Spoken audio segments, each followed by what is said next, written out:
Very good morning news. నమస్తే, నేను విజయ Chandrika. ఏవెన్ breakfast news కి స్వాగతం. తొలి రోజు, తొలి అడుగు, తొలి చూపు, తొలి సంతకం. ఈ తొలి అన్నదానికి చాలా చాలా ప్రాధాన్యత ఉంటుంది. ఎవరికైనా సరే మనం ఫస్ట్ టైం స్కూల్లో అడుగు పెట్టినా, కాలేజీలో అడుగు పెట్టినా, ఏదైనా పని ప్రారంభించినప్పుడు ఆ తొలి అడుగు వేసినా, ఆఖరికి ముఖ్యమంత్రిగా బాధ్యతలు చేపట్టినటువంటి ఏపీ సీఎం చంద్రబాబు గారు నిన్న సచివాలయంలోని మొదటి బ్లాక్ లో అడుగుపెట్టి సంతకం చేసినటువంటి తొలి సంతకానికి కూడా అంతే ప్రాధాన్యత ఉంది. అయితే ఇక్కడ సంతకం కన్నా కూడా సంతకాలు, నిజంగా ఆ ఉత్సాహం, ఆ జోష్, ఆ యాంగ్జైటీ వేరే లెవెల్లోనే ఉంది. సో చూసిన వాళ్ళందరూ కూడా కిక్కే వేరబ్బా అంటున్నారు నిజంగా. ఎందుకంటే తొలి రోజే సచివాలయంలో ఆయన ఇచ్చిన విధంగా, చెప్పిన విధంగా, ఇచ్చిన హామీలు ఏవైతే ప్రచారంలో ఉన్నాయో వాటన్నిటినీ కూడా తొలి రోజే 5 ఫైళ్లపై ఆయన సంతకాలు చేశారు. నిజంగా ఈ 5 ఫైళ్లని కూడా మనం జాగ్రత్తగా గమనిస్తే నైపుణ్యం, ఉపాధి, వ్యవసాయం, ఉద్యోగం, సంక్షేమం, ఈ 5 చాలా కీలకంగా. ఏదో ఊరికే సంక్షేమం చేశామో లేదా ఉపాధి కల్పించాం అన్నట్టు కాకుండా 5 కీలకమైనటువంటి రంగాలు: సంక్షేమం, ఉపాధి, వ్యవసాయం, నైపుణ్యం, ఉద్యోగం.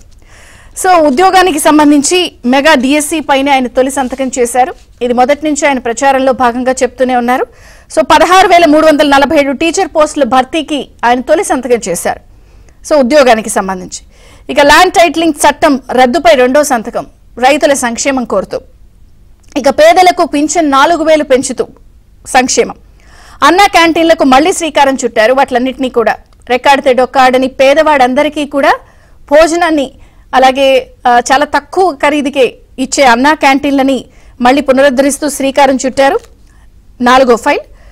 అలాగే స్కిల్ సెన్సెస్ అంటే నైపుణ్య గణన, మనకున్న క్యాలిబర్, కెపాసిటీని బట్టి ఎందులో నైపుణ్యం ఇస్తే బాగుంటుంది అన్న దాని విషయంలో ఆ గణన, సెన్సెస్, దాన్ని చేపడుతూ 5వ సంతకం.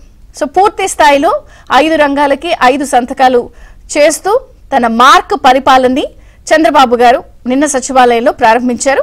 దానికన్నా ముందే ఉదయం తిరుమల దర్శనం చేసుకుని అప్పుడు కూడా మీడియా చిట్చాట్లు అనేక విషయాలు చెప్పారు. తన పాలన ఎలా ఉండబోతుంది అనేది కూడా చుచ్చాయిగా చెప్పేశారు. మార్పు మొదలైతుంది, మారిన బాబుని చూస్తారని చెప్పారు. ఇంకా టీటీడీ ప్రక్షాళన విషయంలో క్లియర్ గా చెప్పారు. అధికారులకు వార్నింగ్ ఇచ్చారు.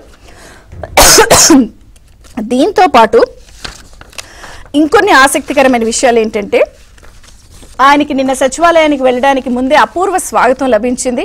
టన్నుల కొద్దీ పూలని పరుస్తూ.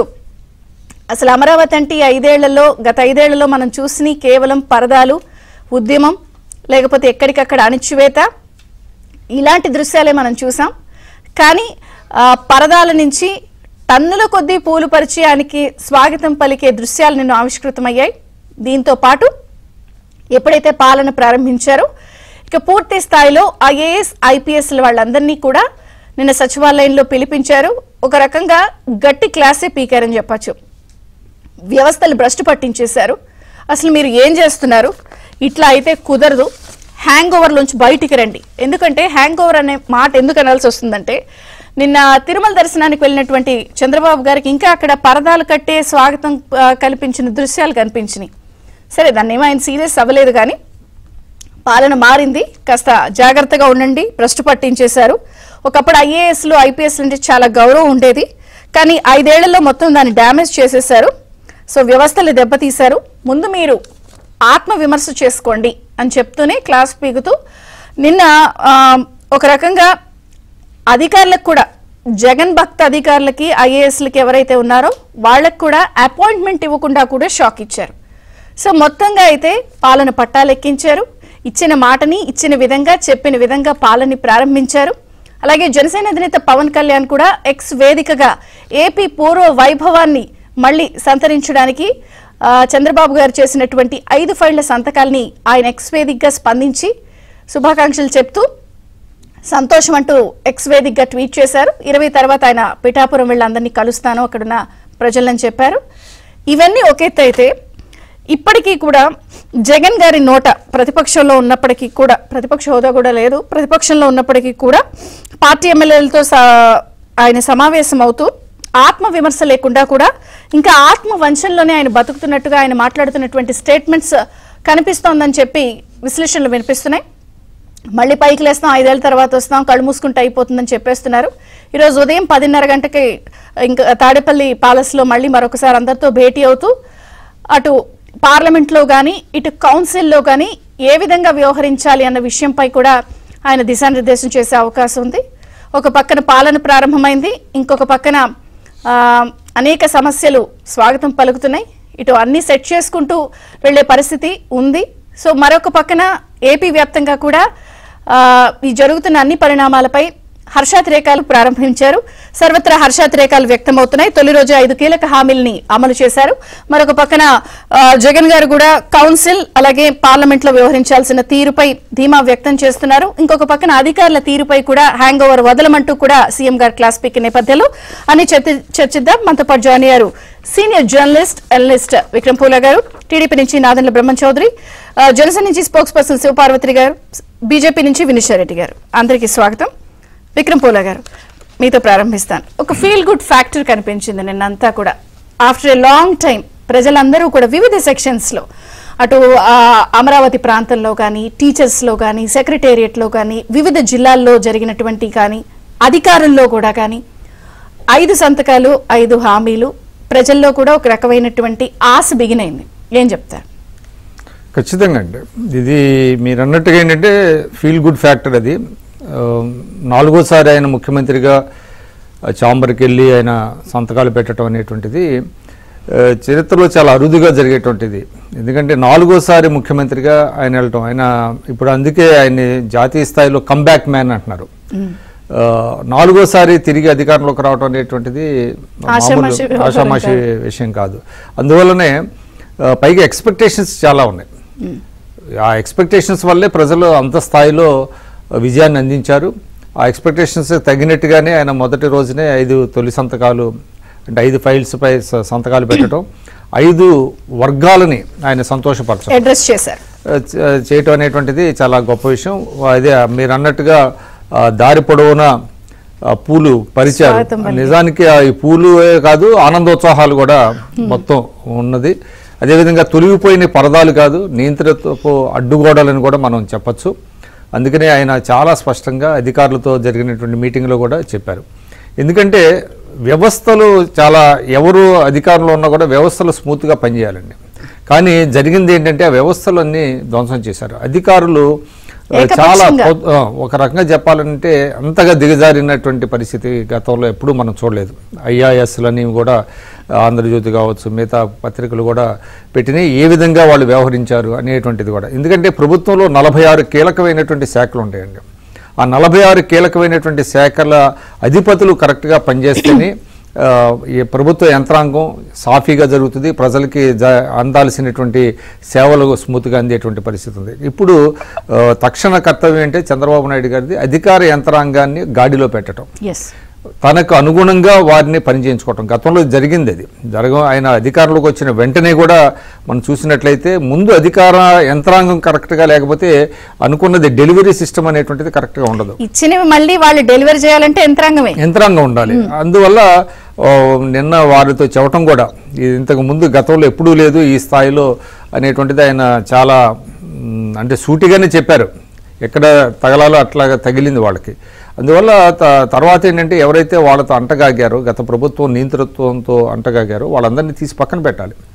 ఎందుకంటే తిరిగి వాళ్ళ నుంచి కరెక్ట్గా అంటే ఈ ప్రభుత్వానికి అనుగుణంగా వాళ్ళు పనిచేస్తారని మనం ఎక్స్పెక్ట్ చేయలేము.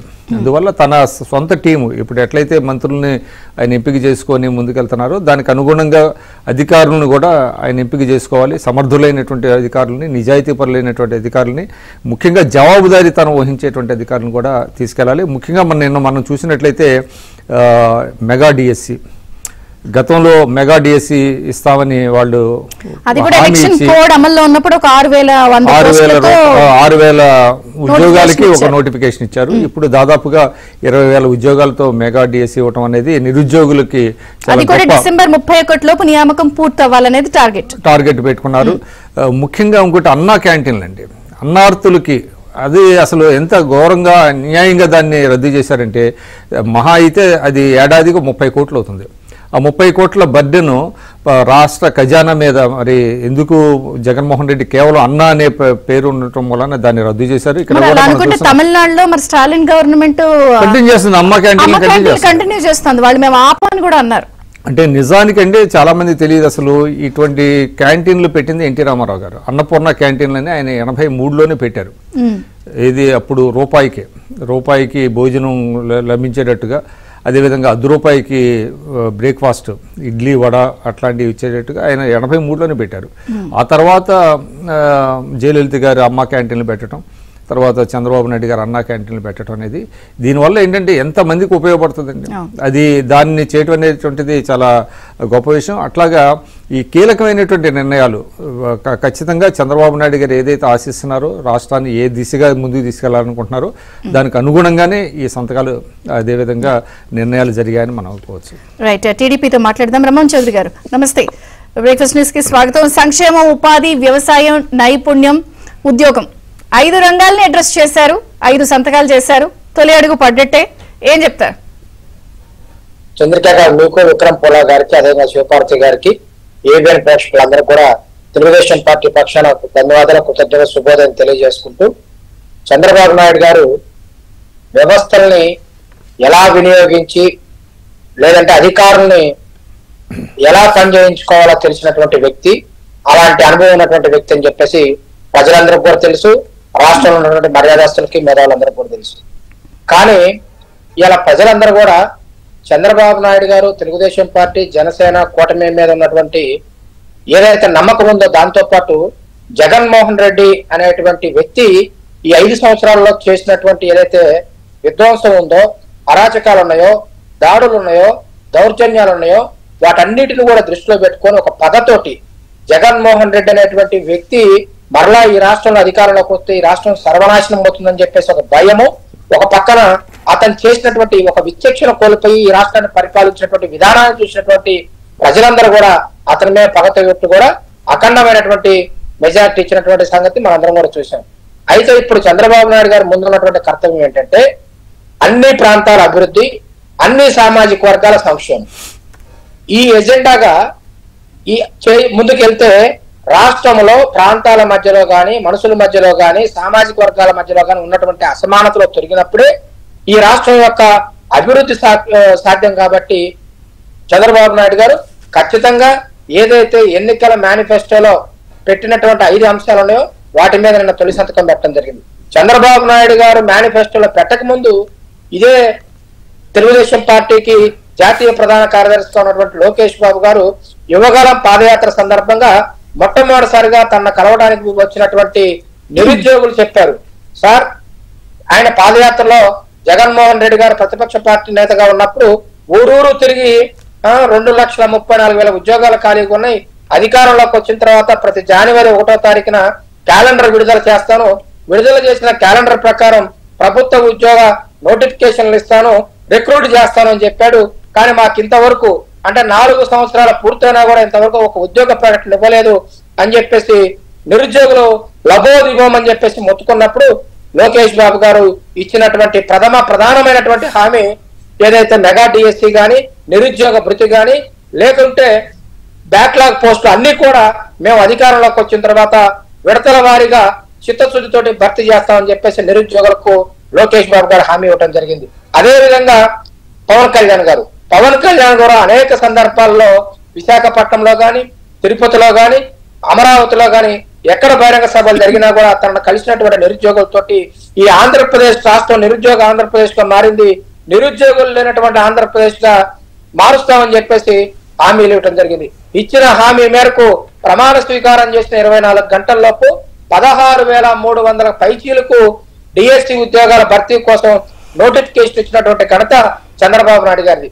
ఒక విషయం చంద్రిక గారు, డిఎస్సి అంటే చంద్రబాబు నాయుడు గారు గుర్తొస్తారు, డిఎస్సి అంటే తెలుగుదేశం పార్టీ గుర్తొస్తుంది. ఎందుకంటే ఎక్కడ కూడా ఎటువంటి అవినీతి లేకుండా టీచర్ పోస్టులు భర్తీ చేస్తారు. పాఠశాలలో విలీనం చేసి చాలా టీచర్ పోస్టులు భర్తీకి ఆటంకాలు కలిగించాడు జగన్మోహన్ రెడ్డి. అంతేకాదు 4 నెలల అవినీతి, ఒక పక్కన 10th క్లాస్ కానీ, ఇంటర్మీడియట్ కానీ అన్నిట్లో కూడా రిజల్ట్లు పడిపోయినాయి. ఉపాధ్యాయుల యొక్క భర్తీ చేపట్టకపోవటం వల్ల ఆ విధంగా విద్యా వ్యవస్థని నిర్వీర్యం చేశారు. సర్వేపల్లి రాధాకృష్ణ గారు ఒక మాట అంటారు, నేటి బాలపాలికలే రేపటి భారత పౌరులు అని చెప్పేసి, భారతదేశం యొక్క భవిష్యత్తు తరగతి గదుల నిర్మాణం అవుతుంది అని చెప్పేసి ఆనాడు సర్వేపల్లి రాధాకృష్ణ గారు చెప్తే, ఈనాడు విద్యా వ్యవస్థని, పాఠశాలల్ని, కళాశాలని భ్రష్టు పెట్టించారు మేడం. ఇవాళ టీచర్ల బదిలీల్లో మేడం 60 కోట్ల అవినీతి. మొన్న ఆంధ్రజ్యోతి పేపర్ రాసింది మేడం, ఒక్కొక్క ఎయిడెడ్ పాఠశాల, ఎయిడెడ్ కళాశాలలో పనిచేసేటువంటి ఉపాధ్యాయుల బదిలీలకి లక్షల్లో ఒక్కొక్క టీచర్ నుంచి లక్షల్లో మరి వసూలు చేసి టీచర్ ట్రాన్స్ఫర్లు చేసేటువంటి పరిస్థితి బొత్స సత్యనారాయణ చేశారంటే ఏ ఒక్క వ్యవస్థ కూడా అతీతం కాదన్నట్టు ఇందాక విక్రమ్ పులా గారు చెప్పినట్టు 46 ఏదైతే డిపార్ట్మెంట్లు ఉన్నాయో ఏ ఒక్క డిపార్ట్మెంట్ కూడా వదలకుండా అన్ని డిపార్ట్మెంట్ అంటే మీరు ఇప్పుడు చెప్తున్నారు చాలా క్లియర్ గా, మీరు ఫోకస్డ్ గా ఇలా వెళ్ళాలని. నిన్న కూడా మనం చూసాం తిరుమలలో కూడా ఈ స్కూళ్ళ కిట్ల పంపిణీకి సంబంధించి కూడా జగన్ గారి బొమ్మ ఉన్నా ఏం పర్వాలేదు ఇచ్చేసేయండి, అది ప్రజాధనంతో చేశారు, వృధా కాకూడదు. ఎస్, మార్పు కనపడుతుంది. కానీ పూర్తి స్థాయిలో మీరు తీసుకున్న నిర్ణయాలు అమలు కావాలన్నా, లేదా మీరిచ్చిన హామీలు పూర్తిగా ఆఖరి వరకు కూడా ఆ ఫలాలు అందాలన్నా సమూల ప్రక్షాళన జరగాలి. యంత్రాంగంలో క్లియర్ కట్ గా చేంజ్ కనిపించాలి. అది ఎప్పుడు జరిగింది? నాయకుడు సమర్థవంతమైనటువంటి నాయకుడు ఉన్నప్పుడు ప్రతిదీ కూడా కొంచెం సమయం పట్టొచ్చు, కానీ ప్రతిదీ కూడా సాధ్యమే మేడం. అటువంటి నాయకుడు ఆంధ్రప్రదేశ్ కి వచ్చారు. నిన్న పవన్ కళ్యాణ్ గారు కానీ బీజేపీ పార్టీ వాళ్ళు కూడా చెప్పారు, కెప్టెన్ మంచోడు అయితే మిగతా అన్ని కూడా సవ్యంగా జరుగుతాయి. ఇలా ఆంధ్రప్రదేశ్ రాష్ట్రానికి కెప్టెన్ చంద్రబాబు నాయుడు గారు ఉన్నారు, ఖచ్చితంగా సంపద సృష్టిస్తారు, అన్ని వ్యవస్థలలో మార్పులు తీసుకొస్తారు, అందరూ మంచి మంచి అధికారులను తీసుకొస్తారు, ప్రజలకి అందుబాటులో ఉండేటువంటి అధికారులను తీసుకొస్తారు. మంత్రులు కూడా ఒకటే సూచించారు, ఒక మంచి అవకాశం, ఒక గొప్ప అవకాశం వచ్చింది. జగన్మోహన్ రెడ్డి వైసీపీ నాయకుల్లా కాకుండా మనం ప్రజలకి పారదర్శకంగా ఉందాం, పారదర్శకంగా పనిచేద్దాం, జవాబుదారిగా ఉందాం, ఖచ్చితంగా ప్రజలు మనల్ని ఆదరిస్తారు. ఇవాళ వైసీపీ చేసినటువంటి ఆగడాలు ఏవైతే పడుతుంది అంటున్నారు, తిరుమల వెళితే కూడా ఇంకా పరదాలు గట్టి చూపించారు కదా, ఇంకా నేననేది మత్తదల్లా హ్యాంగ్ ఓవర్ దిగలా మేడం. రాజశేఖర రెడ్డి గారు ఉన్నప్పుడు రాజశేఖర రెడ్డి అధికారాన్ని అడ్డం పెట్టుకుని జగన్మోహన్ రెడ్డి గారు ఇచ్చినటువంటి సిఫారసులతోటి ఒక ఐఏఎస్, ఒక మహిళా ఐఏఎస్ జైలుకి వెళ్ళి జైల్లో ఇబ్బంది పడి తన కుటుంబ సభ్యులు, తన చుట్టాల్లో చెడ్డ పేరు వచ్చినా కూడా ఒక పక్కన అటువంటి సిన్సియర్ ఆఫీసరు జైలుకు పోయేసి వచ్చింది. అంటే తను తప్పులు చేసింది ప్రభుత్వం యొక్క ఒత్తిళ్లలోకి జైలుకు పోయేసి వచ్చిన తర్వాత కూడా ఇంకా కొంతమంది ఐఏఎస్లు, ఐఆర్ఎస్లు ఇంకా తప్పులు చేశారంటే ఒకసారి మనం అర్థం చేసుకోవాలి. అంటే నాయకుడు సమర్థవంతంగా లేడు, నాయకుడు తప్పులు చేపిస్తా ఉన్నాడు, నాయకుడు తప్పులు చేసే విధంగా ప్రేరేపించాడు, నాయకుడికి ధనదాహం ఎక్కువైంది, ధనదాహం ఉంది కాబట్టి గతంలో అలా జరిగింది. కానీ ఇక్కడ చంద్రబాబు నాయుడు గారికి అటువంటి ఏమీ లేవు కాబట్టి పరదాలు కట్టుకోవాల్సినటువంటి అవసరం లేదు. ఒక పక్కన అన్నారు చెప్పారు గోడలు, నియంతపు గోడలు, అటువంటి నియంతపు గోడల మధ్యలో తిరిగినటువంటి ముఖ్యమంత్రిని చూశారు, పూల వర్షంతో పూల మీద నడిచినటువంటి ముఖ్యమంత్రిని చూశారు.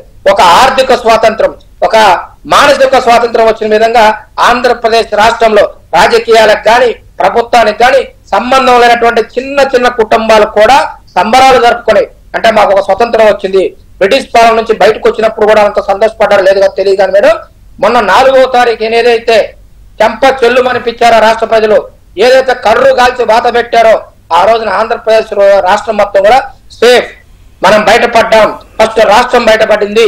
ఒక కర్ర కాల్చి వాత పెట్టినా అక్కడ వాత పెట్టారు అన్న విషయంలో ఆ స్టైల్లో లేవు కదా కామెంట్లు, స్టేట్మెంట్లు, ఆత్మవిమర్శ లేదు కదా, వంచనలోనే ఉన్నారు కదా. విజయసాయి రెడ్డి గారు ఏమన్నారు, రాజ్యసభలో బీజేపీ వాళ్ళకి మేం కావాలి, కౌన్సిల్లో మాకే బలం ఉంది అన్నారు కదా. అయితే చంద్రిక గారు నిన్న సీఎం గారు ఒక మాట మాట్లాడారు, ఏమన్నారంటే 5 సంవత్సరాలు కళ్ళు మూసుకుంటే గడిచిపోయాయి అన్నాడు. ఆ తర్వాత అన్నారంట 5 సంవత్సరాలు కళ్ళు మూసుకుంటే గడిచిపోతాయి అన్నారంట. 5 సంవత్సరాలు కళ్ళు మూసుకుంటే గడిచిపోతాయో నాకైతే తెలియదు, కానీ 5 సంవత్సరాలు కాదు, ఒక్క 5 నిమిషాలు కళ్ళు మూసుకుంటే, ఒక్క 5 నిమిషాలు కళ్ళు మూసుకుంటే వీళ్ళు చేసిన పాపాలు, వీళ్ళు చేసినటువంటి అన్యాయాలు, వీళ్ళు చేసినటువంటి దాడులు, వీళ్ళు చేసినటువంటి దౌర్జన్యాలు ప్రజలకు కనిపించాయి మేడం. వాళ్ళు చేసినటువంటి దాడులు, దౌర్జన్యాలు ప్రజలకు కనిపించాయి కాబట్టి వాళ్ళకి ఖచ్చితంగా కర్రు కాల్చి వాత పెట్టారు. ఇవాళ నేను అడుగుతా ఉన్నా సీఎం గారిని కానీ విజయసాయి రెడ్డి గారిని కానీ, ఓకే మీకు కేంద్రంలో కేంద్ర ప్రభుత్వం మీద ఆధారపడి ఉండొచ్చు, సీఎం అంటే అనకండి, బ్రహ్మం గారు ఆ ఫ్లోలో 5 ఏళ్ళ ఫ్లోలో అదే వస్తుంది కదా, అందుకని అయితే ప్రజలు ఆయన ప్రతిపక్ష నాయకుడు అన్నామంటే అది కూడా కాదు మేడం. అదే అందుకే నేను ఇందాక ఓపెనింగ్ రిమార్క్స్ లో ప్రతిపక్ష నాయకుడు అంటే హోదా లేదు కాబట్టి జగన్ గారు ఎమ్మెల్యే జగన్ అయితే ఎమ్మెల్యే జగన్ నేను అంటూ మేడం ఎందుకు ఓడిపోయామో ఎందుకు ఓడామో అర్థం కావట్లేదని చెప్పి వాళ్ళ ఎమ్మెల్యేలతో మాట్లాడినట్టు కొన్ని పేపర్లు వచ్చాం.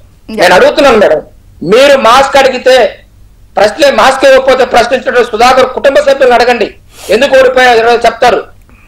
లేకపోతే మా అక్కని ఎందుకు ఇబ్బంది పెట్టారు అని చెప్పేసి అడిగినటువంటి అమర్నాథ్ గౌడ్ బాబు గారు అంటే దీని మీద మీరు విజయ గారు 2021 నుంచి ఎంతగా మనం పోరాడుతున్నామో మీరు చూసే ఉంటారు. భారతీయ జనతా పార్టీ అయితే అన్యమత ప్రచారం కానీ తిరుమల దేవస్థానంలో అక్కడికి వచ్చిన ఫండ్స్ ని డైవర్ట్ చేయడం, టీటీడీ ఫండ్స్ భక్తులు ధర్మ ప్రచారానికి లేకపోతే గుడి కోసం ఇస్తే దాన్ని తీసుకెళ్లి అంటే డ్రైనేజ్ పనులు వాటికి డైవర్ట్ చేశారు. నేను డ్రైనేజ్ పనులు చేయొద్దని చెప్పను, బట్ భక్తులు ఇచ్చిన విరాళంతో ఇటువంటి డైవర్ట్ చేసినప్పుడు అంతా పోరాటం చేస్తే నిన్న చంద్రబాబు నాయుడు గారు ప్రక్షాళన టీటీడీ నుంచి మొదలవుతుంది అని చెప్పడం ఓం నమో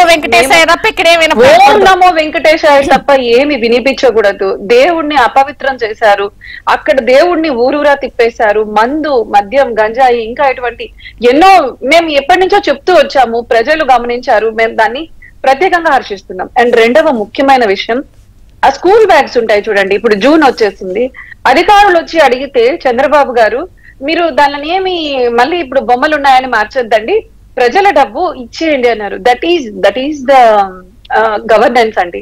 అంటే ప్రజల డబ్బుల్ని వేస్ట్ చేయొద్దు, కంటిన్యూ కావాలి డెవలప్మెంట్. ఇది ఎప్పటి నుంచో అందరూ ప్రజలు కోరుకుంటున్నారు. ప్రభుత్వాలు వస్తాయి, ప్రభుత్వాలు పోతాయి, పార్టీలు వస్తాయి, పార్టీలు పోతాయి. వచ్చిన ప్రతిసారి రాజధానిని మార్చేస్తాము, వాళ్ళ బొమ్మలు తీసేస్తాము, ఆ క్యాంటీన్ లో పగలగొడతాము అనే దాన్ని ప్రజలు హర్షించారు. మార్పు మొదలయ్యింది. గత ప్రభుత్వం ఏదైతే చేసిందో సచివాలయాలు కూడా నాకు తెలిసి కంటిన్యూ చేస్తామని స్టేట్మెంట్ ఇచ్చారు మంత్రి గారు. అటువంటి డెవలప్మెంటల్ యాక్టివిటీస్ ని కంటిన్యూ చేసుకుంటూ ఫర్దర్ ఇప్పుడు చూడండి, మెగా డిఎస్సి చంద్రబాబు గారు గాని పవన్ కళ్యాణ్ గారు గాని మేము భారతీయ జనతా పార్టీ గాని కావాలన్నాము. పక్ష సంతకం పెట్టడం ఏం సూచిస్తుంది? సంక్షేమంతో పాటు మేము అభివృద్ధిని ముందుకు తీసుకెళ్తాము. అందుకే రెండవ సంతకం 4,000 సామాజిక పెన్షన్లు. ఎప్పుడు మేము సంక్షేమం వద్దని చెప్పలేదు. అభివృద్ధి ద్వారా వచ్చిన డబ్బులతో సంక్షేమం చేయండి, అప్పులు తీసుకొచ్చి ప్రజల మీద భారం మోపద్దు అని చెప్పాం. ఈ టైంలో నేను ఇంకొక విషయం కూడా చెప్పాలనుకుంటున్నాను విజయ గారు. ఎందుకంటే రాబోయే 5 ఏళ్ళు చాలా క్రూషియల్ మనకి. ఎందుకంటే ఆ రాష్ట్రం ఆర్థికంగా 11 లక్షల కోట్ల అప్పు, 65,000 కోట్ల వడ్డీ. అదే నేను ఎందుకు ఈ మాట చెప్తున్నానంటే ప్రతి సంవత్సరము రుమారమి మనకు 50,000 నుంచి 60 కోట్ల అప్పులు మాత్రమే తెచ్చారు. మీరు 5 ఏళ్లకు లెక్క కడితే అవే 2.5 లక్షల కోట్లు అయితే, మరి సంక్షేమం ఇచ్చింది 2,80,000 కోట్లు అంటున్నారు. మరి అప్పులతో సంక్షేమం చేసినప్పుడు రాష్ట్రానికి వచ్చే ఆదాయం కావచ్చు, జిఎస్టీ కావచ్చు, అవి సుమారు 1,50,000 కోట్ల పైన ఉంటాయి. మరి ఆ డబ్బులన్నీ ఏమైపోయాయి?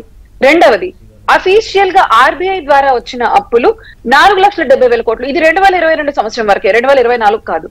సో ఇది కరెక్ట్ టైం. అసలు ఎంత అప్పులు ఉన్నాయి? కార్పొరేషన్ల ద్వారా వచ్చిన అప్పులు ఏమైనాయి? మద్యం ఎక్కడ డిజిటల్ పేమెంట్స్ లేవు, కేవలం బ్లాక్ మనీ తీసుకున్నారు. ఆ డబ్బులు ఏమైపోయాయి? మైనింగ్ ద్వారా వచ్చిన డబ్బులు ఏమైపోయాయి? అసలు రాష్ట్ర ఆర్థిక పరిస్థితి ఎలా ఉంది? తెచ్చిన అప్పులకి పంచిన దానికి ఆ డెఫిసిట్ లెక్కలు అనేవి క్లియర్ కట్ గా లేవు. అసలు అట్లా కాదు, అప్పులు ఎన్ని, టోటల్ అప్పులు ఎన్ని అనేది కూడా లేదు మీకు విజయ్ గారు. మాకు తెలిసి మా అంచనా ప్రకారం టోటల్ అప్పులు 9.5 లక్షల కోట్ల పైనే. టోటల్ అప్పులు ఎన్ని? ఓకే, కార్పొరేషన్ అప్పులు ఎన్ని? రెండవది, తెచ్చిన అప్పుల్ని ఎక్కడెక్కడికి తీసుకుపోయారు? ఎందుకంటే సంవత్సరానికి అప్పులే నేను చెప్పినట్టు 2.5 లక్షల కోట్ల పైన అయితే వాళ్ళు ఇచ్చిన సంక్షేమ పథకాలు వాళ్ళ నోటి ద్వారానే 2,70,000 కోట్లు. మరి మిగతా ఆదాయం అంతా ఎక్కడ పోయింది? అండ్ మద్యం ద్వారా వచ్చిన ఆదాయం ఏమైంది?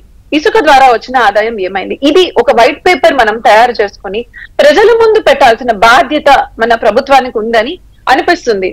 అండ్ ఇది చేస్తారని కూడా నేను అనుకుంటున్నాను. ఎందుకంటే ఒక అప్పుల కుప్పగా మన రాష్ట్రానికి ఏదైనా ఒక ప్రాజెక్ట్ రావాలంటే భయపడే సిచ్యువేషన్ నుంచి మేము నిజాయితీగా గత ప్రభుత్వంలో జరిగింది దీని ప్రజలకు మనం ఒక నివేదిక ఇవ్వాల్సిన అవసరం వచ్చింది. మీరు చెప్పారు, మీ అధ్యక్షురాలు పురంధేశ్వరి గారు కూడా అనేక సందర్భాల్లో లిక్కర్ అంశంలో కానీ, జరుగుతున్న అవినీతి పైన కానీ, అప్పుల పైన కానీ, లేదా మద్యం విషయంలో కానీ ఇన్ డీటెయిల్డ్ ప్రెస్ మీట్లు పెట్టి ఎన్నో సందర్భాల్లో చెప్పినవి ఉన్నాయి, కేంద్రం దృష్టికి తీసుకెళ్లిన పరిస్థితులు ఉన్నాయి ఆ రోజు. కానీ ఇప్పుడు కూడా మీ కూటమి ప్రభుత్వం అంతా కూడా ఈ 18న కేబినెట్ తొలి సమావేశం అంటున్నారు, 19 నుంచి సమావేశాలు ఉండే అవకాశం ఉన్నప్పుడు మీరు అంటున్నారు ఇవన్నీ ఒక్కొక్క శాఖ పరంగా బయటికి రావాలని అంటున్నా. ఇప్పటికీ కూడా మరి జగన్ గారు ఎమ్మెల్యేలు స్టేట్మెంట్లు ఎలా ఉన్నాయి? రాజ్యసభలో బీజేపీకి మా అవసరం ఉంది అని మిమ్మల్ని ప్రస్తావిస్తున్నారు, మీ పేరు పెట్టి అడ్డం పెడుతున్నారు. విజయ చంద్రిక గారు ఒక మంచి విషయం తీసుకున్నప్పుడు, ఉదాహరణకి ఆర్టికల్ 370 విషయం కావచ్చు, జిఎస్టీ లాంటి సంస్కరణలు కావచ్చు, బిజు జనతా దళ్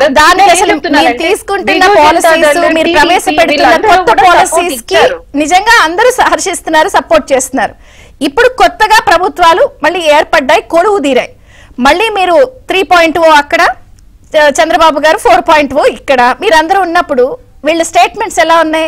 కౌన్సిల్లో మా బలం ఉంది, రాజ్యసభలో బీజేపీకి మేము కావాలి అని మీ పేరు ప్రస్తావిస్తున్నారు. విజయ చంద్రిక గారు, మనం ఒకటి గుర్తు పెట్టుకోవాలంటే ప్రజాస్వామ్యంలో వినయం ఉండాలి.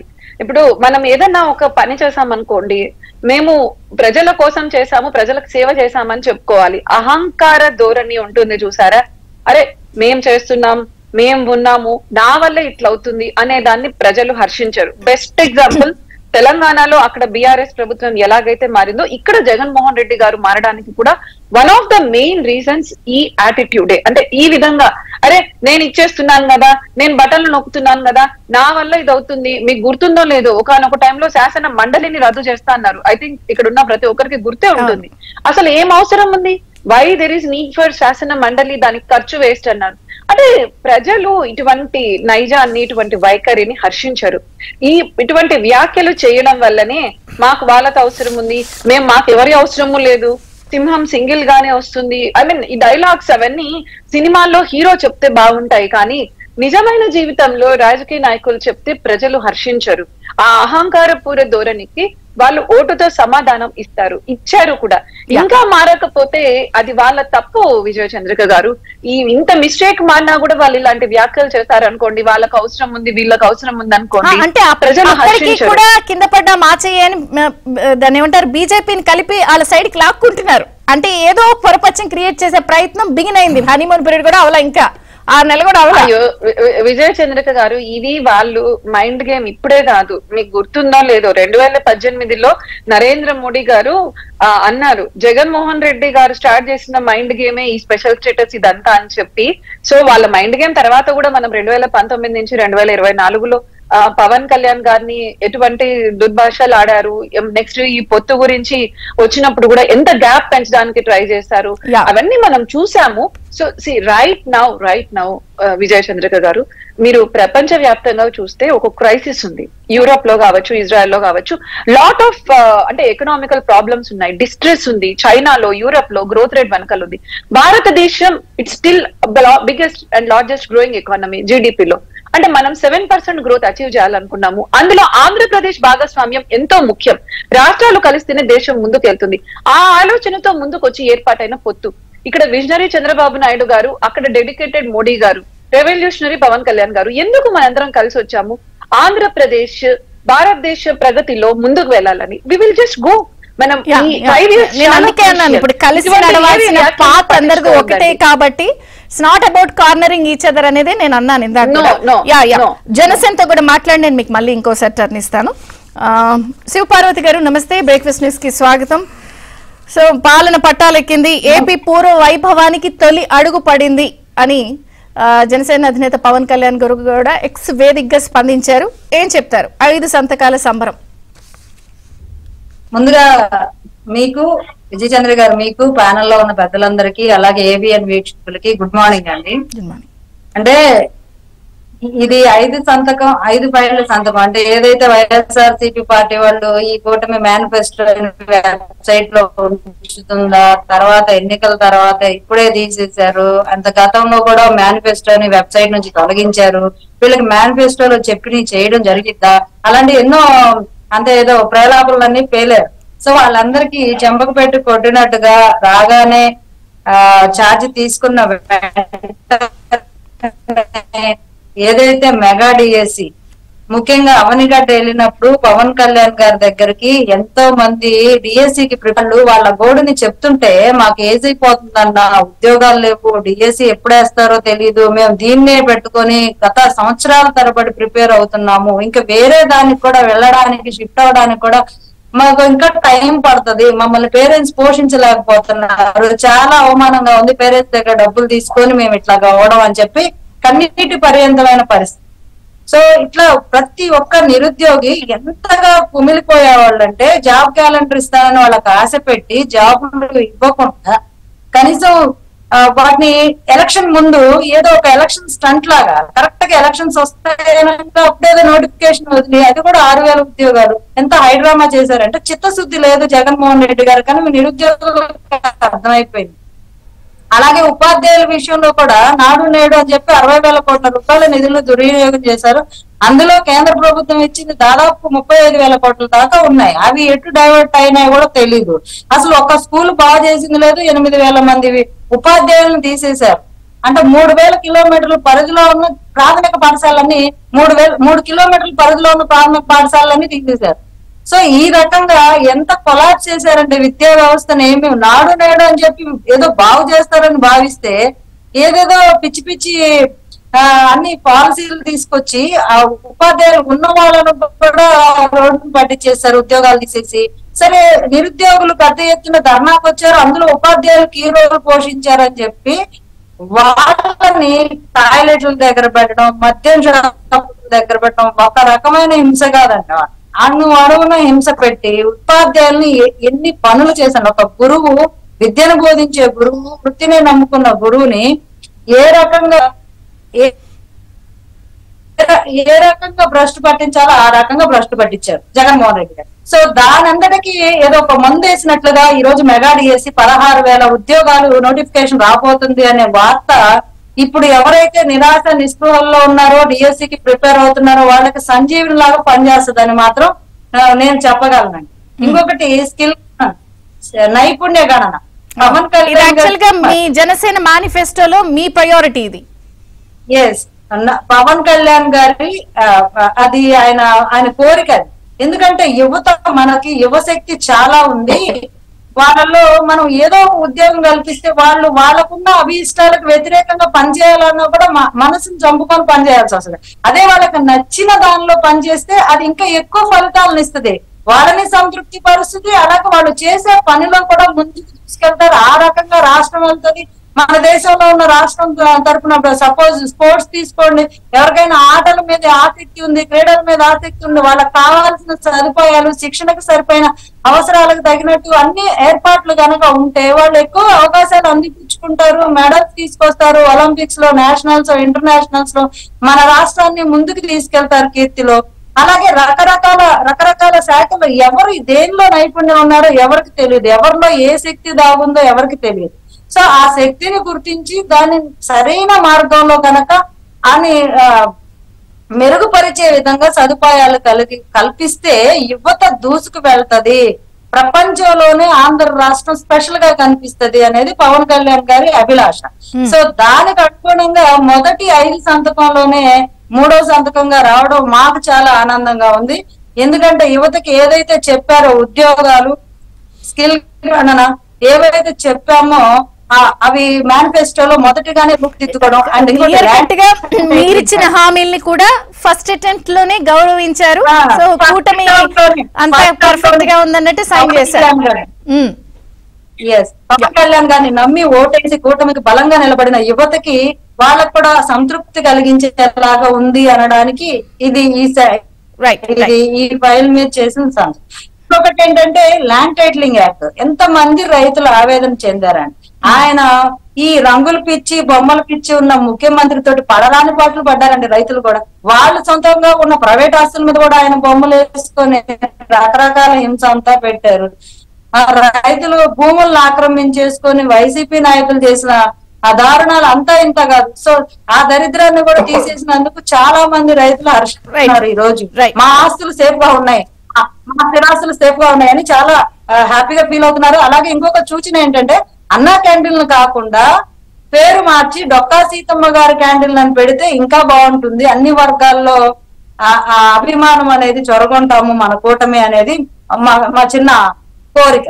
అది ఒక విజ్ఞప్తి నాకు కూడా మీరు మీ దృష్టికి వచ్చింది కాబట్టి మీడియా ముఖంగా ABN ముఖంగా మేము జనసేన తరపు నుంచి రిక్వెస్ట్ చేస్తున్నాము చంద్రబాబు నాయుడు గారిని, అది కొంచెం పేరు మార్చి రీమోడల్ చేసి నీట్ గా అన్నా క్యాంటీన్, డొక్కా సీతమ్మ అన్నా క్యాంటీన్స్ అని పెడితే మాత్రం చాలా బాగా ఉంటుందని నా అభిప్రాయం. విక్రమ్ గారు, అంటే ఇప్పుడు ఆల్రెడీ అన్నా క్యాంటీన్లు అనేది ఆల్రెడీ వచ్చేసింది కాబట్టి ఇప్పుడు కూటమి ఒక నిర్ణయం తీసుకున్న తర్వాత మళ్ళీ దాన్ని తిరగదోడాల్సిన అవసరం లేదు. నేను గతంలో చెప్పా, ఫస్ట్ 1983లోనే ఎన్టీ రామారావు గారు అన్నపూర్ణ క్యాంటీన్లు పెట్టారు పేదలకి. అప్పుడు చాలా పేదలకే కాదు, మేము అప్పుడు హైదరాబాద్లో అంటే కాంపిటేటివ్ ఎగ్జామ్స్ రాసుకోవడానికి ఇక్కడ మేము రూమ్స్ తీసుకొని పార్ట్ టైం జాబ్స్ చేస్తా చదువుకుంటా యూనివర్సిటీలో చదువుకునేటప్పుడు మాకు అది భోజనాలు పెట్టేది, రూపాయికే భోజనం. కాబట్టి అంటే నేనేది ఇప్పుడు కూటమిలో చిన్న చిన్న విషయాల మీద మీకు కాన్ఫ్లిక్ట్ ఉండాల్సిన అవసరం లేదండి. ఒక ఏకాభిప్రాయంతో ఒక నిర్ణయం తీసుకున్న తర్వాత వేరే దానికి ఏదైనా పెట్టచ్చు. కానీ ఇప్పుడు మళ్ళీ ఇటువంటి దాన్ని ఒకసారి నిర్ణయం చేసిన తర్వాత మీరు అప్రోప్రియేట్ వేదికల మీద ఇటువంటి రేజ్ చేయొచ్చు, కానీ పబ్లిక్ ఫోరమ్స్ లో ఇటువంటి చేయటం వల్ల పెద్దగా అది అది అంటే అది మంచిది కాదేమో అని నా అభిప్రాయం. ఒక బ్రేక్ తీసుకుందాం. అంటే ఇది కాదు, వేదిక స్టేట్మెంట్స్ కూడా ఎట్లా చూడాలంటారు? అంటే ఇంకా కూడా కాన్ఫిడెన్స్ అనాలా, దాన్ని మరి ఓవర్ కాన్ఫిడెన్స్ అనాలా, లేదంటే చేసిన తప్పుని ఇంకా సరిదిద్దుకోవడం, లేదా చెప్తూనే ఒక రకంగా బీజేపీ మీద ఇస్తున్నటువంటి స్టేట్మెంట్స్, కౌన్సిల్లో మనం బలం ఉన్నాము, ఏం కాదు, ఏం పర్వాలేదు, ఇవి ఎట్లా రీడ్ చేయాలి బిట్వీన్ ద లైన్స్? ఇది నిజం చెప్పాలంటే ఆయన ఫూల్స్ ప్యారడైజ్లో ఉన్నట్టుగా కనబడుతుంది. అంటే పిచ్చి వాళ్ళ ప్రపంచం అంటాం కదా. కొంతమంది ఎట్లా ఉంటుందంటే భూమి గుండ్రంగా లేదు ఇంకా బలపరుపుగా ఉందని కూడా అంటూ ఉంటారు. అంటే వాస్తవాలని అంటే తెలుసుకోవటానికి, అంగీకరించడానికి, ఆమోదించడానికి వాళ్ళు నిరాకరిస్తూ ఉంటారు అన్నమాట. అటువంటి వాళ్ళని మనం ఏం చేయలేం. అదే అందులో తాజాగా జగన్మోహన్ రెడ్డి గారి స్టేట్మెంట్స్, అసలు ఇంట్రోస్పెక్షన్ అనేది లేదండి.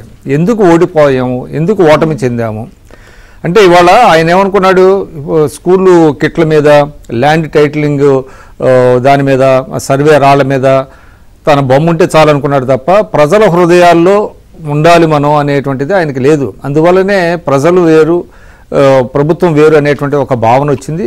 అందువల్లనే ఆయన దూరంగా జరిగిపోయాడు. ఇప్పుడు ఆయన స్టేట్మెంట్స్ చూస్తే ఆయన అహంకారానికి అది పరాకాష్ట.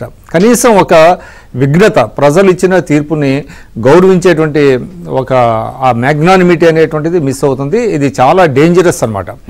రేపు అసలు ఆయన 11 మంది ఎమ్మెల్యేలతో అసెంబ్లీలో అడుగు పెడతాడా, పెడితే ఏమవుతుంది, ఆయన ఎటువంటి దాని మీద ఆయన చెప్తాడు అంటే బయటంటే చెప్తున్నాడు, హౌస్లో మాట్లాడగలడా, ఆ విధంగా చెప్పగలడా? 164 వర్సెస్ 11. ఎస్, చెప్పగలడా? ఆయన ఏమంటున్నాడంటే ఇప్పటికీ ప్రజలు ఇచ్చిన తీర్పుని అంగీకరించట్లా, ఏది శకుని పాచికలని అది ఇది అంటున్నాడు. అంటే ఒకటే అంటే ఈవీఎంల మీద వాళ్ళు ఇప్పటికే చాలా వాళ్ళ మాధ్యమాల్లో, వాళ్ళ సంబంధిత ఛానల్స్ లో దాన్ని హైలైట్ చేస్తూ మాట్లాడుతున్నారు. అంటే ఒకటే చూడట్లేదు. ఒక్కటండి, ఇవాళ నిజంగా ఈవీఎంలను ట్యాంపరింగ్ చేసేటువంటి అవకాశం ఉంటే నరేంద్ర మోడీ గారికి 60 సీట్లు ఎందుకు దొరుకుతాయి? అయోధ్యలో గెలుస్తారు వాళ్ళు. అయోధ్యలో ఎందుకు ఓడిపోతారు? అసలు ఇది కామన్ సెన్స్ కదా. ఇప్పుడు వాళ్ళకి అటువంటి ఇది ఉంటే, అటువంటి వెసులుబాటు ఉంటే ఆయన 60 సీట్లు ఎందుకు కోల్పోతారు? వాళ్ళు 400 సీట్లకే టార్గెట్ పెట్టుకుంది, ఆ 400 సీట్లు అయిపోయేది కదా. అది దాని గురించి చెప్పడు, అసలు ఎలా జరిగిందో చెప్పడు. ఈ విధంగా అదే విధంగా ఇంకోటి ఒక హెచ్చరిక లాగా చేస్తున్నాడు. అంటే రాజ్యసభలో మాకంతా చాలా బలం ఉంది కాబట్టి అంటున్నారు. ఏం చేయగలడు ఆయన? కొన్ని బిల్స్ ని పెండింగ్ లో పెట్టగలడు, అంతే కదా. అంతకు మించి ఏం చేయగలరు? అంతే తప్ప ఇవాళ ఈ అక్రమాలు, ఈ అవినీతి బయటపడకుండా ఆయన పరోక్షంగా బీజేపీ మీద ఒక ఒత్తిడి తీసుకొస్తున్నారు. బీజేపీని ఆయన చాలా తెలివిగా కోట్ చేస్తున్నారు. కానీ అది జరగదండి. అది వేరు, దేనికి దానికే ఉంటుంది తప్ప దానిని అడ్డు పెట్టుకొని తన రేపొద్దున భవిష్యత్తులో జరగబోయేటువంటి దాన్ని అడ్డుకోవాలనేటువంటి ఒక ప్రయత్నం ఆయన ఏదో చేయబోతున్నాడు. ఇక కౌన్సిల్ అంటారా, ఏపీ కౌన్సిల్ వాళ్ళకి బలం ఉన్నమాట వాస్తవం. కానీ దానివల్ల కౌన్సిల్కి పెద్ద ప్రాధాన్యత లేదు. నిజం చెప్పాలంటే ఇక్కడ కొన్ని బిల్స్ ఆటోమేటిక్గా ఇవి జరుగుతాయి, బలం వాళ్ళకు ఉన్నప్పటికీ వాళ్ళు ఏమీ పెండింగ్లో పెట్టేటువంటి అవకాశం లేదు. కాబట్టి ఏమి జరగదు. ఇవాళ ఆయన చేసినటువంటి తప్పులు కానీ, చేసినటువంటి అవినీతి కానీ, మిస్రూలు కానీ ఇవన్నీ బయటకు వస్తాయి. దీన్ని అంతా సెట్ చేయడానికి చాలా కొంత టైం పడుతుంది. మీరు అన్నారు యంత్రాంగం అనే దగ్గరికి లాగుతుంది కాబట్టి నాదెళ్ల బ్రహ్మం గారు, రెవెన్యూ వ్యవస్థ నుంచి కింది స్థాయి నుంచి ఉన్నత స్థాయి వరకు కూడా అంత సమూల ప్రక్షాళన జరగాలి. What the people are expecting, ఆ రిజల్ట్స్ ఫ్రూట్ఫుల్ గా రావాలి అంటే ఏం చెప్తారు? చంద్రబాబు నాయుడు గారి అనుభవం, అదే విధంగా ఏదైతే ఆఫీసర్స్ కి, అదే విధంగా మంత్రులకి, ఇటు పక్కన ఉన్నటువంటి ముఖ్యమంత్రి పేసుకి అనుసంధానం ఉంటుంది. ఖచ్చితంగా జగన్మోహన్ ఇప్పుడు రెడ్డి మీరు ఒక నిర్ణయం తీసుకుంటే అసలు సిసలు యంత్రాంగమే గ్రౌండ్ లెవెల్ కి తీసుకెళ్లాలి. ఎస్, ప్రజల వద్దకు పాలన. చంద్రబాబు నాయుడు గారు గతంలో ప్రజల వద్దకు పాలన ద్వారా అధికారులను ప్రజల వద్దకు తీసుకెళ్లినటువంటి గొప్ప అనుభవం ఉన్నటువంటి నాయకుడు చంద్రబాబు నాయుడు గారు. కాబట్టి జగన్మోహన్ రెడ్డి 5 సంవత్సరాలు కూడా ఏ రోజు కూడా బయటకు వచ్చి ప్రజా సమస్యలు తెలుసుకోవటం కానీ, అధికారులను అప్రమత్తం చేయటం కానీ, అధికారుల్ని జవాబుదారీతనంగా ప్రజలకు పనిచేయండి పారదర్శకంగా అని చెప్పేసి ఆదేశాలు ఇవ్వటం కానీ ఏమి జరగలేదు. అసలు సెక్రటేరియట్కి వచ్చి పని చేసినటువంటి పాపాలు లేదు. ఓ 400 కోట్లు 500 కోట్లు ఏదో ఒక సంతకం పెడితే దానివల్ల వైఎస్ఆర్సీపీ పార్టీకో, భారతీ రెడ్డికో, జగన్మోహన్ రెడ్డికో, సజ్జల రామకృష్ణారెడ్డికో వస్తాయి అనుకున్నప్పుడు మాత్రమే కేబినెట్ సమావేశం పెట్టాడు. కానీ ప్రజా సమస్యల పట్ల చిత్తశుద్ధితోటి కేబినెట్ సమావేశం పెట్టి ప్రజలకు మేలు జరిగేటువంటి నిర్ణయాల్లో ఎప్పుడు కూడా అతను పాల్గొనలేదు. డబ్బు వస్తుంది అనుకుంటే కేబినెట్ సమావేశం పెట్టాలి, ఫైల్ మూవ్ చేయాలి. అంతకంటే ఏ రోజు కూడా అధికారులకు కానీ, లేకపోతే సెక్రటేరియట్కి రావటం కానీ, ప్రజా సమస్యల మీద ప్రజల మధ్యలోకి పోవటం కానీ చేయలేదు. కానీ చంద్రబాబు నాయుడు గారు అలా కాదు. గతంలో చూసాం 5 సంవత్సరాలు కూడా 13% 14% పూర్తయినటువంటి పోలవరాన్ని 2014 నుంచి 19 వరకు ప్రతి సోమవారాన్ని పోలవరానికి ఒక రోజు కేటాయించి పోలవరం 150 కిలోమీటర్లు వెళ్లి ఒక రోజంతా ఒక టైం కేటాయించి 72% పూర్తి చేశాడు. ప్రజా సమస్యల పట్ల, ప్రజల యొక్క అవసరాల పట్ల నాయకులకు చిత్తశుద్ధి ఉంటే ఖచ్చితంగా టాప్ టు బాటం అంటే కమ్యూనికేషన్ లెవెల్ గానీ, ఒక హైరాకీ గానీ అది చంద్రబాబు నాయుడు గారి అనుభవం, చంద్రబాబు నాయుడు గారి విజన్. నేను చూడండి, రాష్ట్ర వ్యాప్తంగా కూడా వాణిజ్య సంస్థల బయట వర్తకులు కూడా పెట్టుకున్నారనమాట. Visionary came back, boss is back అంటే వాళ్ళకు ఒక నమ్మకం అనమాట. అంటే సీఎంఓ నుంచి కింద సెక్రటేరియట్ వర్క్ కానీ, లేకపోతే పంచాయరాజ్ డిపార్ట్మెంట్ వర్క్ కానీ అట్లా ఒక అనుసంధానం ఉంటుంది. ఖచ్చితంగా కమ్యూనికేషన్ వ్యవస్థ లేకపోతే టెక్నాలజీని వాడటంలో కానీ చంద్రబాబు నాయుడు గారు నిష్ణాతులు కాబట్టి ఖచ్చితంగా రానున్నటువంటి 5 సంవత్సరాల్లో తప్పకుండా ప్రగతి వైపు ముందుకెళ్తారు. ఖచ్చితంగా చంద్రబాబు నాయుడు గారు పరిశ్రమలు తీసుకొస్తారు, పెట్టుబడులు తీసుకొస్తారు, సంపద సృష్టిస్తారు, సంక్షేమం చేస్తారు. కానీ అలా కాకుండా మన గతంలో ఏం జరిగింది 5 సంవత్సరాలు కూడా ఒకటే. ఎప్పుడు కూడా ఫిడెల్ కాస్ట్రో ఒకటి చెప్పారు, చంద్రిక గారు అనేక డిబేట్ లో మీకు చెప్పాను, ఎప్పుడు కూడా పాలకులు ప్రజలను గనక అణచివేయాలని చూస్తే తప్పకుండా పోరాటాలు లేకపోతే తిరుగుబాటు, ఖచ్చితంగా యుద్ధాలు, విప్లవాలు వస్తాయని చెప్పాం. ఆంధ్రప్రదేశ్ లో జరిగింది అదే. ఓటు అనేటువంటి ఒక ఆయుధం ద్వారా ప్రజలు ఒక విప్లవాన్ని సృష్టించడం జరిగింది. కాబట్టి అది విప్లవమే, ప్రజల్లో వచ్చిన మార్పే అని అందరూ ఒప్పుకుంటున్నా దాన్ని ఇంకా కొంత అవహేళన చేస్తున్నారట. వినుష గారు, ప్రజా తీర్పును కూడా చంద్రిక గారు ఏదైతే జగన్మోహన్ రెడ్డి 151 విర్రవీగి వైనాట్ 175 వైనాట్ కుప్పం అని చెప్పేసి మాట్లాడాడో దాని వల్లనే ఈ రోజున అతనికి ఆ గతి పట్టింది. ఎలక్షన్లు అయిపోయిన తర్వాత కూడా 151 కంటే ఇంకా ఎక్కువ సీట్లు వస్తున్నాయి అని చెప్పి వైసీపీ పార్టీ నాయకుల్ని, కార్యకర్తల్ని, కనీసం కొద్ది గొప్ప ఉన్నటువంటి వాళ్ళని కూడా ఆ బెట్టింగుల రూపంలో వాళ్ళని సర్వనాశనం చేసింది ఎవరైనా జగన్మోహన్ రెడ్డి. ఈ రోజు వాళ్ళు అదే మైండ్ గేమ్ లో ఉన్నారు. విజయసాయి రెడ్డి అదే మైండ్ గేమ్ ఆడుతా ఉన్నారు. కానీ ఎవరు కూడా నమ్మేటువంటి పరిస్థితులు లేదు. వాళ్ళందరూ కూడా ఖచ్చితంగా జైలుకు పోవటం ఖాయం. ప్రజాధనాన్ని ఖచ్చితంగా ఒక జ్యుడిషియరీని ఏర్పాటు చేసి వాళ్ళు తిన్నటువంటి ప్రతి పైసాను కూడా ప్రజాధనాన్ని చంద్రబాబు నాయుడు గారు కక్కిస్తారు, రాష్ట్ర అభివృద్ధికి ఉపయోగపడతారు. దాన్ని వినుష గారు, ప్రజా తీర్పుని అవహేళన చేస్తున్నారు. సేమ్ టైం దీన్ని జనంలోకి తీసుకెళ్లాలి. 2 గవర్నెన్స్ సెట్ చేయాలి. మీ సహకారం సెంటర్లో సేమ్ టైం ఇష్యూ బేస్డ్ గా కూడా అన్ని మాట్లాడాలి. బ్యూరోక్రసీని సెట్ చేయాలి. ఇన్ని టాస్క్లు ఏం చేస్తారు, ఎలా మేనేజ్ చేస్తారు? విజయ చంద్రిక గారు, నేను ఇంతకు ముందు చెప్పాను, గడిచిన 5 ఏళ్లలో సెంటర్ ఎంత మనకు అభివృద్ధి పనులకు సహాయం చేసినా, అలాట్ చేసినా కూడా రాష్ట్రం ముందుకు తీసుకెళ్లేదు. ఒక చిన్న example, Vizag Chennai industrial corridor మీకు తెలిసే ఉంటుంది. దేశవ్యాప్తంగా 11 కారిడార్స్ ను కేంద్ర ప్రభుత్వం ఎస్టాబ్లిష్ చేస్తుంటే 3 కారిడార్లను ఆంధ్రప్రదేశ్ కి ఇవ్వడం జరిగింది. ఈ రోజు ఇన్ఫర్మేషన్ వచ్చింది, ఏషియన్ డెవలప్మెంట్ బ్యాంక్ యాక్చువల్ గా లిమిట్ పెట్టింది 10 ఏళ్లలో పూర్తి చేసేయాలి అంటే 2024 కి అయిపోతుంది. కానీ మీరు ఇక్కడ ఒకటి గమనిస్తే Vizag Chennai industrial corridor zone లో 2019కి ముందు 70% పనులు పూర్తయ్యాయి. కానీ 2019 నుంచి ఇప్పటి వరకు ఏం కాలేదు. ఆ 130 కోట్ల దాదాపు బిల్లులు కూడా పేమెంట్లు జరగలేదు. కానీ ఈ రోజు రాష్ట్ర ప్రభుత్వం కేంద్ర ప్రభుత్వం చొరవతో వైజాగ్ చెన్నై ఇండస్ట్రియల్ కారిడార్ల పనులు చేసుకోవడానికి ఏడీపీ అనుమతి ఇచ్చింది. 6 నెలల పాటు 600 కోట్లతో ఆ ప్రాజెక్ట్ పూర్తవుతుంది. అదే విధంగా BPCL Bharat petroleum corporation limited ద్వారా కూడా మనకు 50,000 కోట్ల ప్రాజెక్ట్ రావడానికి రాష్ట్ర ప్రభుత్వం కేంద్ర ప్రభుత్వం పెట్రోలియం శాఖతో మంతనాలు జరుపుతుంది. అరే ఒకవైపు వెల్ఫేర్ జరుగుతుంది, పెన్షన్లు ఇస్తున్నారు, డిఎస్సి అనౌన్స్ చేశారు, అన్నా క్యాంటీన్లు రీఓపెన్ జరుగుతున్నాయి. సైమల్టేనియస్ గా మనకు డెవలప్మెంట్ ఏదైతే ఉందో గత ప్రభుత్వంలో ఆగిపోయిన డెవలప్మెంట్ వర్క్స్ కేంద్రం రాష్ట్రం చొరవతో చేసుకుంటూ పోతున్నాయి.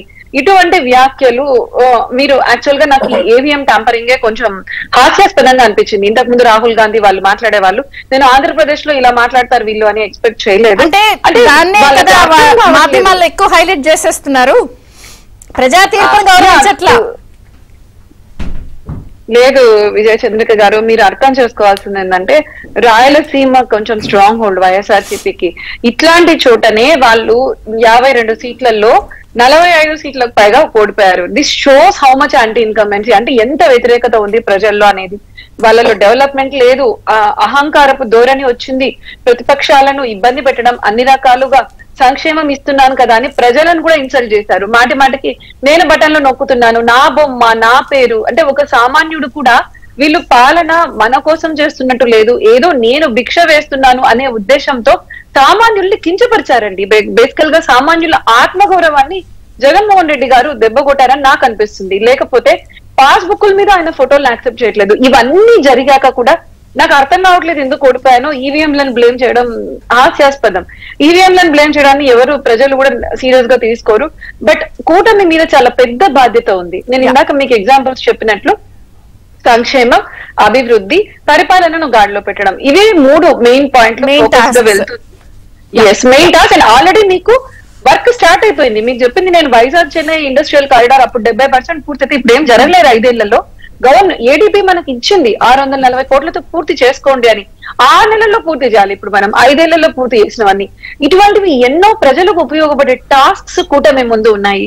కేంద్ర రాష్ట్ర ప్రభుత్వం ఇటువంటి పనులన్నీ చేసుకొని ముందుకు వెళ్ళాలి. సో వీటన్నిటిని పట్టించుకోవద్దండి ప్రజలు. క్లియర్ పార్వతి గారు, ప్లీజ్ కంక్లూడింగ్ ఇవ్వండి. 10 seconds we are winding. అదే జగన్మోహన్ రెడ్డి గారు మేము ఎమ్మెల్సీలు ఉన్నారు మాకు బీజేపీకి ధమ్కి ఇస్తే పక్కకెళ్ళి ఆడుకోండి అంటారు బీజేపీ వాడు. ఎందుకంటే వాళ్ళు ఎంతో ప్రెస్టేజియస్ అయిన ఆర్టికల్స్ నే ముందుకు తీసుకెళ్లి బిల్ పాస్ చేయించగల సామర్థ్యం ఉన్న బీజేపీని బెదిరించాలి అనుకునే సీను జగన్మోహన్ రెడ్డి గారికి లేదు. అట్లాగే మన కూటమికి చాలా బాధ్యత ఉన్నదని చెప్పిన వినీషా గారి మాటలు ఏకీభవిస్తున్నా. విద్య, వైద్యం, ఉపాధి, తాగునీరు, సాగునీరు, భద్రత, దీని మీద కంపల్సరిగా దృష్టి సారించాల్సిన అవసరం ఎన్డీఏ కూటమితో ఏర్పడిన ప్రభుత్వానికి ఉంది. దాని దిశగానే చంద్రబాబు నాయుడు గారు అడుగులు వేస్తున్నారు. అట్లాగే కూటమి నాయకులందరూ సహకరిస్తున్నారు. ఒకళ్ళొకళ్ళు సమన్వయంతో ముందుకు వెళ్లే ఆంధ్ర రాష్ట్ర ప్రగతి. మీరు సహకరిస్తున్నారంటున్నారు, మీరు ఎక్కడ గిల్లి కజ్జాలు పెట్టుకుంటారు? ఇప్పుడు మీరు ఇచ్చిన ఒక స్టేట్మెంట్ అది గిల్లి కజ్జా స్టేట్మెంట్. నేను